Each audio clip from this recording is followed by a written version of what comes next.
Hi ladies and gentlemen, I'm Nur Hidayah Abdullah. Today I would like to share with you the few guidelines of social communication, and I choose to share for the workplace social communication. So, the ability to communicate in professional manner is crucial in taking you a long way into your career, and even more crucial for having well-balanced personal life. If you are wondering what social communication is, you're watching a right video. According to the American Speech Language Hearing Association, or SHA, social communication is the synergetic emergence of social interaction, social cognition, pragmatic verbal and nonverbal, receptive, and expressive language processing. In the other words, or to be less complicated, social communication refers to the language that is used in the situation or social situation. That's easy, right? Well, not exactly.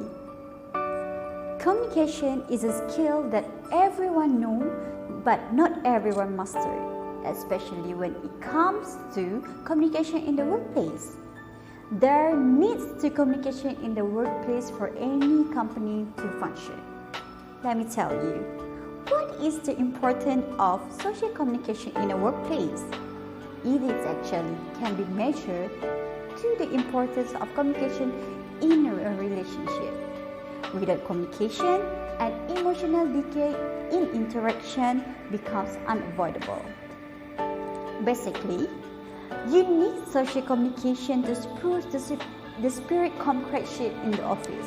Without this refreshing flavor of social communication, the competition gets too direct between your employees and antagonistically spills into counterproductivity.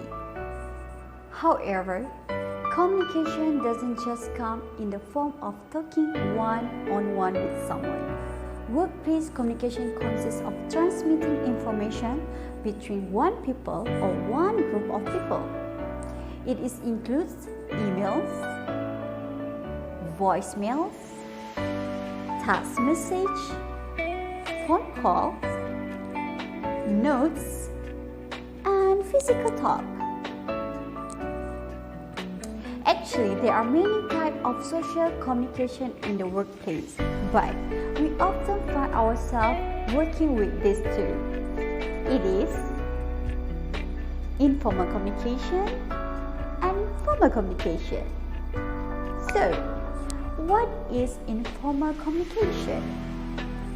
Informal communication is defined episode of interaction that do not reflect officially designated channel of communication. Or easy to understand, it is a process of exchanging information through unofficial channels. Example, meeting a co-worker at the water cooler and discussing about their weekend's plan.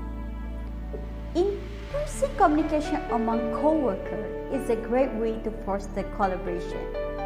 Do you know, it's also helped co-workers to bond. It's provide an opportunity for colleagues to discuss not just about related work issues, but also information about their personal life, which make the office feel more like a family. And by talking in person and seeing each other's facial expression and body language, staff members can communicate more productively and bounce ideas off each other more effectively. Different with informal communication, the formal communication, it is a communication through official designated channels of message flow between organization position. Or easier to understand, it is a process of exchanging information through official channels. For example, reading a policy manual and communicating through traditional hierarchical structure. So, now let me tell you the simple guideline to get an effective social communication skills for workplace. Here are few ways to amp up those skills. Number 1, pay attention. In the word of the great Beyonce, listen. So, don't interrupt and don't just pretend to be paying attention. It is impossible to have effective communication if we don't give them our undivided attention. Listening, paying attention includes you trying to analyze one body language. So become on little cues and be aware of how people are conveying their thoughts, not just through words. Number 2, check your grammar. Please check your grammar. This one applies to written communication. Proofread everything. Nothing makes you look unprofessional has a bad typo. Number 3, use simple words. The truth is that everybody cannot be on the same page when it comes to vocabulary. Therefore, to be effective in your communication with your team members, use words that can be easily to understood. When ambiguous words are used, you can be misunderstood or precious time having to explain yourself will be wasted. Number 4, use your body language. Your body language will pass your message faster and better. Master the art of using body language when communicating with your team. Stand up, sit up straight, use smiles, shake hands, and eye contact. Number 5,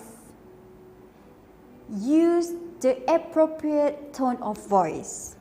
One word can mean a different thing when said in a different tone of voice. Make sure you use the appropriate tone of voice to communicate your message to your team so that you won't be misunderstood and discourage or demotivate members or cause them to shut down completely out of fear. Number 6, be humorous. Use friendly jokes when communicating with your team members will help pass your message along in a more relaxed way. This method communication has been proven to be a highly effective way of dosing tension. When the atmosphere is unfriendly and intense, being humorous does the trick. If you must use joke, please don't overdo it. Remember, you are not a stand-up comedian. Last but not least, be appreciative. After every communication session, via whatever means you have decided, always remember to thank your listener for their time. It will cost you nothing and it is a simple courtesy. Remember that the point of working in a team is to share ideas and to boost the productivity. When effective communication in the workplace is hampered, it can sidetrack the entire effort. You must work hard on these communication tactics and create ground rules to keep everyone up to date, which help avoid confusion and ensure the completion of the project with ease. All this being said, it is clear that communication is an effective management tool. The importance of communication in the workplace is often overlooked. And effective communication is a skill that everyone can develop. Developing the skill will benefit you both inside and outside of work. So, the conclusion is, as an employee, you can do a lot to nurture a good communication culture in your workplace. Even though you might be looking for a job now, you should understand the way to create good communication culture in your workplace so that you will know how to make use of communication channel to communicate your grievances and complaints without letting them fester. You should also learn how to make correction from your superior much more easily. That's all for my sharing of the guideline for social communication in the workplace. I hope this would help you to improve your social communication skill in future. That's all from me. I'm Nur Hidayah Abdullah. Thank you so much. Bye.